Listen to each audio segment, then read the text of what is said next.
Shalom saudara, haleluya, selamat bertemu kembali dalam siri pembelajaran surat Roma. Kami ingin mengucap dan mengistiharkan salam dari firman Tuhan yang terdapat dalam 2 Petrus bab 1 ayat yang kedua. Kasih karunia dan damai sejahtera melimpahi kamu oleh pengenalan akan Allah dan akan Yesus Tuhan kita. Haleluya. Hari ini kita sambung bab yang kedua, yaitu ayat 6 hingga ke-15. Kita akan melihat dasar penghakiman Allah. Sebelum ini kita melihat tentang hukuman Allah yang adil atas semua orang, yaitu orang yang berdosa dalam bab yang pertama dan juga orang yang mengenal Taurat Tuhan dalam bab yang kedua. Setiap orang akan dihakimi, ya, sebab Allah adalah adil. Dan inilah yang akan kita lihat dalam bahagian ini, yaitu penghakiman Allah, ya, bagaimana Tuhan menghakimi. Nah, apa dasarnya? Nah, pertama, penghakiman Allah adalah berdasarkan perbuatan. Nah, kita akan lihat dari ayat 6 hingga ke-10. Ia akan membalas setiap orang menurut perbuatannya, yaitu hidup kekal kepada mereka yang dengan tekun berbuat baik, mencari kemuliaan, kehormatan, dan ketidakbinasaan. Tetapi murka dan geram kepada mereka yang mencari kepentingan sendiri, yang tidak taat kepada kebenaran, melainkan taat kepada kelaliman.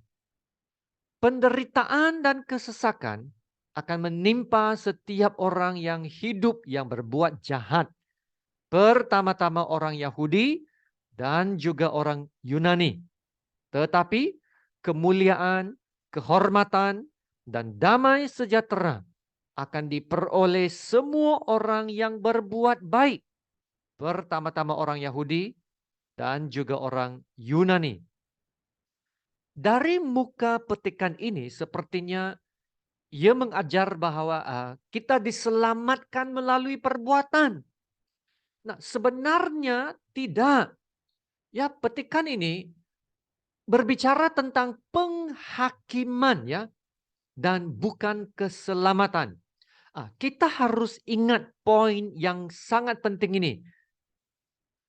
Petikan ini berbicara tentang penghakiman, bukan keselamatan. Nah, kita telah diajar berkali-kali keselamatan itu adalah anugerah dari Tuhan, bukan usaha kita. Nah, kita semua tahu ayat petikan ini, ya, dalam Efesus 2 ayat 8 hingga ke-9. Sebab karena kasih karunia kamu diselamatkan oleh iman. Itu bukan hasil usahamu, tetapi pemberian Allah. Itu bukan hasil pekerjaanmu. Jangan ada orang yang memegahkan diri, ya. Jangan ada orang yang memegahkan diri, yaitu ya dengan mengatakan saya diselamatkan melalui ibadah, saya diselamatkan oleh kerana keagamaan. Tidak. Keselamatan dan hidup kekal hanya diberi kepada mereka yang beriman kepada Yesus, ya, bukan melalui usaha sendiri. Maka balik kepada Roma ayat 6 hingga ke-10 ini, apa maksud petikan ini? Yang ayat 7. Jika seorang itu tekun berbuat baik, mencari kemuliaan, kehormatan, dan kebinasaan. Ya, yaitu kalau seseorang itu adalah sempurna, maka ia akan diberi hidup yang kekal. Tetapi hakikatnya ialah kalau ikut keseluruhan konteks petikan ini, tidak ada seorang pun yang baik. Tidak ada seorang pun yang sempurna. Tidak ada seorang pun yang dapat mentaati perintah Allah dengan sempurna. Nah, lagipun nanti dalam ayat yang ke-23, Paulus akan berkata, semua orang telah berbuat dosa dan telah kehilangan kemuliaan Allah. Dan kerana tidak ada seorang pun yang mentaati perintah Allah dengan sempurna, semua telah berbuat dosa, maka balasannya adalah kemurkaan Allah Nah, baca ayat yang ke-8 itu. Tetapi murka dan geram kepada mereka yang mencari kepentingan sendiri, yang tidak taat kepada kebenaran, melainkan taat kepada kelaliman.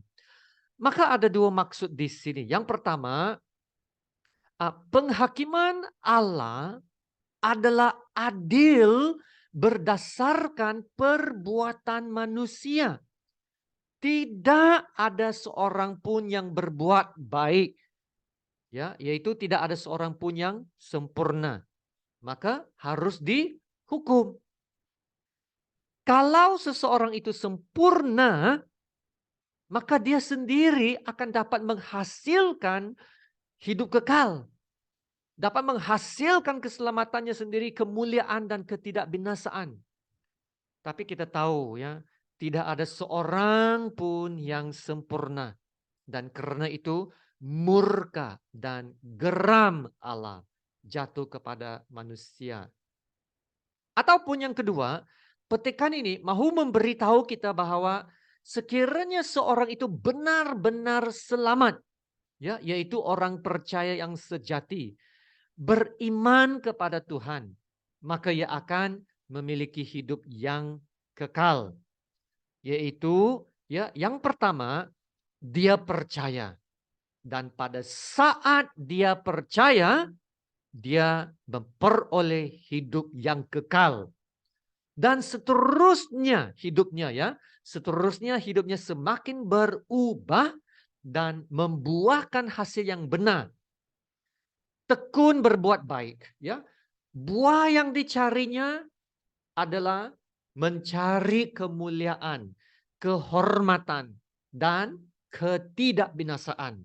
Yaitu bukannya mengejar kebendaan atau barang fana yang sementara, tetapi mencari dahulu kerajaan Allah. Nah, inilah tanda seorang yang benar-benar percaya. Maka sekali lagi jelasnya bukan melalui ketekunan berbuat baik ya kita beroleh keselamatan dan hidup kekal. Bukan itu. Tetapi seorang yang benar-benar selamat akan ada tanda-tanda yang menyertainya, yaitu mencari dahulu hal-hal kerajaan Allah, dan seperti yang tercatat dalam ayat ini ya, lihat ayat 7 sekali lagi. Dia akan tekun berbuat baik, mencari kemuliaan, kehormatan, dan ketidakbinasaan. Nah, inilah buah-buah yang terhasil dari seorang yang benar-benar selamat. Ya, dia tidak mau berbuat jahat lagi. Dia tidak mau hidup dalam dosa lagi. Ya, seperti mana Yesus juga berkata dalam Matius 7 ayat 16 ya, Matius 7. Dari buahnya lah kamu akan mengenal mereka. Demikianlah setiap pohon yang baik menghasilkan buah yang baik, sedang pohon yang tidak baik menghasilkan buah yang tidak baik. Ya, pohon yang tidak baik menghasilkan buah yang tidak baik. Dan apa yang Tuhan akan buat dengan pohon yang tidak baik? Akan dipotong dan dibuang ke dalam api. Nah, inilah juga maksud ayat 8 yang kita baca tadi. Tetapi murka dan geram kepada mereka yang mencari kepentingan sendiri, yang tidak taat kepada kebenaran, melainkan taat kepada kelaliman. Orang yang terus hidup berdosa akan menghadapi kemurkaan Allah. Kejahatan akan kembali menimpa mereka.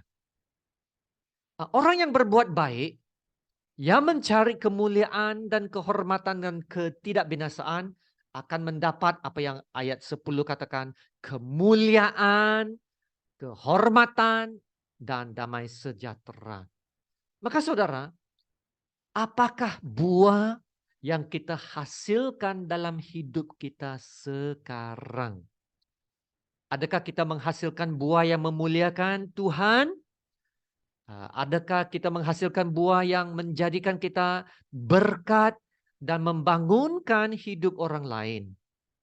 Kalau seseorang menabur kebaikan, ia akan menuai kebaikan. Kalau seseorang menabur kejahatan, ia akan menuai kejahatan. Maka ingatlah saudara ya, di dalam petikan ini Paulus berbicara tentang penghakiman, ya, bukan keselamatan. Penghakiman yang adil adalah berdasarkan perbuatan. Nah, seterusnya kedua, penghakiman Tuhan tidaklah berat sebelah. Ya, kita baca ayat 11, sebab Allah tidak memandang bulu, sebab semua orang yang berdosa tanpa hukum Taurat akan binasa tanpa hukum Taurat, dan semua orang yang berdosa di bawah hukum Taurat akan dihakimi oleh hukum Taurat. Karena bukanlah orang yang mendengar hukum Taurat yang benar di hadapan Allah, tetapi orang yang melakukan hukum Tauratlah yang akan dibenarkan. Ya saudara, penghakiman Allah adalah adil. Tidak melihat warna kulit, suku apa, maupun kepercayaan atau agama. Ya, sama ada seseorang itu Kristen ke atau bukan Kristen. Sama ada dia Yahudi ke atau bukan Yahudi. Yang Yunani ke bukan Yunani. Ya, semuanya akan berada di bawah penghakiman Allah yang esa. Nah, mungkin ada orang akan yang berkata, tidak adil lah. Orang Yahudi diberi hukum Taurat, itu adalah hukum Allah. Mereka orang Yahudi, ada hukum Allah. Kita tidak ada. Lalu orang yang tidak ada hukum Taurat, bagaimana dia dapat tahu apakah perintah Tuhan? Apakah kehendak Tuhan? Ya, kalau tidak ada hukum Allah, bagaimanakah dapat melakukan hukum Allah dan dapat mendapat ganjarannya? Nah, petikan ini menjawab soalan-soalan ini. Petikan ini mengatakan bukan orang yang memiliki hukum Taurat yang akan menjadi benar atau mendapat perbenarannya, tetapi yang melakukan hukum Taurat. Ya, ada beza yang sangat besar antara hanya memiliki dan melakukannya. Ya, maksudnya, saudara, tidak cukup hanya tahu, ya, atau tidak cukup hanya kita memiliki Alkitab, tetapi tidak membaca dan menurutinya. Ya, tidak cukup hanya, ya, saya tahu kehendak Tuhan, saya tahu firman Tuhan, tapi tidak mentaatinya. Ya, tapi bagaimana pula dengan orang bukan Yahudi yang tidak ada hukum Taurat? Adakah mereka dikecualikan dari hukum Allah dan karena itu dikecualikan dari penghakiman Allah? Jawabannya ada dalam ayat seterusnya, dalam ayat 14-15. Apabila bangsa-bangsa lain yang tidak memiliki hukum Taurat oleh dorongan sendiri melakukan apa yang dituntut hukum Taurat, maka walaupun mereka tidak memiliki hukum Taurat, mereka menjadi hukum Taurat bagi diri mereka sendiri. Sebab dengan itu mereka menunjukkan bahwa isi hukum Taurat ada tertulis dalam hati mereka. Dan suara hati mereka turut bersaksi dan pikiran mereka saling menuduh atau saling membela. Menurut ayat ini, bangsa-bangsa yang bukan Yahudi yang tidak memiliki hukum Taurat sebenarnya mereka memiliki hukum Allah yang tertulis dalam hati mereka. Mereka tidak memiliki hukum Taurat, ya. Namun mereka memiliki hukum moral yang tertulis dalam hati mereka. Ya, semua orang tahu perbuatan-perbuatan seperti menipu, mencuri, membunuh, mengingini istri atau suami orang lain, itu semuanya itu adalah salah. Ya, tak perlu hukum Taurat untuk memberitahu kita bahwa semua perbuatan ini adalah salah. Memang semua perbuatan ini adalah salah, ya. Sebenarnya semua kesalahan ini adalah juga larangan-larangan dalam hukum Taurat. Setuju atau tidak, saudara? Ya, semua ini adalah hukum moral ya yang sudah tersurat dalam hati manusia. Nah, itulah sebabnya wujud undang-undang dalam setiap masyarakat, termasuk dalam kampung. Ya, karena semua orang ada suara hati atau hati nurani yang memberitahu mereka apa yang benar, apa yang palsu, apa yang baik, apa yang jahat. Maka mereka akan dihakimi berdasarkan apa yang mereka tahu tentang kebenaran, tentang kebaikan, dan kejahatan. Yaitu walaupun bangsa-bangsa bukan Yahudi tidak ada hukum Taurat, tapi apabila mereka hidup menurut standar hukum moral, mereka secara tidak langsung juga telah melakukan apa yang dituntut hukum Taurat. Nah, itulah maksud ayat yang ke-14. Dan ayat 15 menambah lagi, ya. Suara hati mereka turut bersaksi dan pikiran mereka saling menuduh atau saling membela. Ya, memang bangsa-bangsa lain tidak memiliki hukum Taurat. Maka mereka tidak akan dihakimi menurut standar hukum Taurat. Tapi mereka ada hukum moral dalam suara hati mereka. Maka mereka akan dihakimi menurut standar moral yang sudah tertulis dalam hati mereka. Ya, saudara, di sini sekali lagi kita lihat penghakiman Allah adalah adil dan penghakiman Allah tidak memandang bulu, yaitu setiap orang akan dihakimi. Ya, tak kira orang itu Yahudi atau bukan Yahudi, sama ada dia Yunani ke bukan Yunani. Karena Allah telah menuliskan hukum-hukum perintahnya dalam setiap hati manusia. Dan kita akan dihakimi sesuai dengan apa yang kita lakukan. Yaitu sama ada kita melakukan kehendak Allah atau tidak.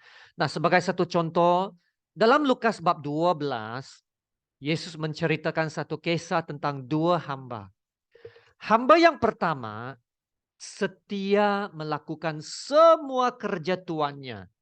Dan karena itu apabila tuannya datang, ia mengangkat hamba ini menjadi pengawas segala miliknya. Nah, sebaliknya hamba yang kedua, dia tahu kehendak tuannya, tetapi tidak melakukan apa yang dikehendaki tuannya walaupun dia tahu ya kehendak Tuhan, maka ia akan dihakimi dengan banyak pukulan. Ya saudara, tolong beri perhatian kepada apa yang Yesus kata dalam ayat 48 itu ya. Setiap orang yang kepadanya banyak diberi, daripadanya akan banyak dituntut. Dan kepada siapa yang banyak dipercayakan, daripadanya akan lebih banyak lagi dituntut. Ya saudara yang dikasihi Tuhan, ini benar-benar relevan untuk kita yang percaya. Ya, lebih banyak diberi, lebih banyak akan dituntut. Kita yang telah mendengar kebenaran Injil, kita yang telah tahu banyak kebenaran-kebenaran Tuhan, kita yang telah mengenal Tuhan Yesus, kita yang tahu Yesus mati di kayu salib untuk menebus kita, kita yang telah banyak diberkati oleh kekayaan kemurahannya, kelimpahan rahmatnya, kebaikannya yang tak terhingga. Maka saudara, kitalah orang yang harus lebih bertanggung jawab. Ya, kenapa? Sebab menurut ajaran Yesus ini, lebih banyak diberi, lebih banyak yang dituntut. Lebih banyak dipercayakan, maka lebih besarlah tanggung jawabnya. Maka belajarlah dari pengajaran ini hari ini ya, untuk menjadi lebih bertanggung jawab dalam iman kita kepada Yesus. Janganlah hanya ada Alkitab, tapi tidak membaca. Ya, janganlah hanya tahu kehendak Allah, tetapi tidak melakukannya. Janganlah hanya menjadi pendengar, tetapi bukan pelaku firman Tuhan. Ya, kita tidak mau jadi Kristen yang biasa-biasa, yang superficial, ya, yang palsu, yang tidak menghasilkan buah. Sebaliknya, jadilah orang percaya yang sejati, yang lebih sungguh-sungguh mengenal siapa Tuhan kita. Ya, perhubungan yang pribadi dengan Tuhan itu adalah lebih penting. Dan saudara, jadilah orang percaya yang lebih bertanggung jawab. Sehingga kita dapat memberi pertanggungan jawab yang baik kepada Tuhan pada hari penghakiman. Amin. Haleluya. Mari kita berdoa. Terima kasih ya Allah Bapa yang baik. Terima kasih Tuhan untuk firman kebenaran-Mu. Firman kebenaran-Mu hari ini telah mengingatkan kami akan keadilan-Mu dan penghakiman-Mu yang benar. Firman kebenaran hari ini telah membuat hati kami mau datang kepadamu dalam kerendahan hati dan bertobat dari segala kesalahan kami dan pelanggaran kami. Engkaulah Tuhan yang menyelidiki hati dan menguji batin. Engkau melihat segala-gala yang kami lakukan. Tidak ada apa-apa yang tersembunyi dari mata-Mu yang maha tahu. Ya Tuhan, ampunilah kami akan kesalahan kami. Hanya terhadap Engkau Tuhan, kami telah berbuat dosa. Ya Tuhan, pimpinlah kami untuk hidup dalam jalan-Mu yang benar. Berikan kami kekuatan. Perbaharuilah batin kami dengan roh yang teguh untuk melakukan kehendak-Mu dan hidup dalam kebenaran-Mu. Ya Tuhan, inilah doa kami. Engkau Allah yang baik, sungguh baik, Allah yang mengasihi kami. Terima kasih Tuhan atas kemurahan dan kekayaan rahmat-Mu yang telah mengampuni dan memperbenarkan kami. Dalam nama Tuhan Yesus yang termulia, kami berdoa. Amin. Haleluya. Ya saudara, sekian terima kasih. Semoga kita akan sentiasa ada kerinduan untuk terus belajar firman Tuhan. Dan Roh Kudus, pengajar dan penghibur kita akan menolong kita ya. Memberi pemahaman dan kekuatan untuk melakukan firman-Nya. Ada amin? Haleluya. Tuhan memberkati engkau dan melindungi engkau. Tuhan menyinari engkau dengan wajah-Nya dan memberi engkau kasih karunia. Tuhan menghadapkan wajah-Nya kepadamu dan memberi engkau damai sejahtera. Amin.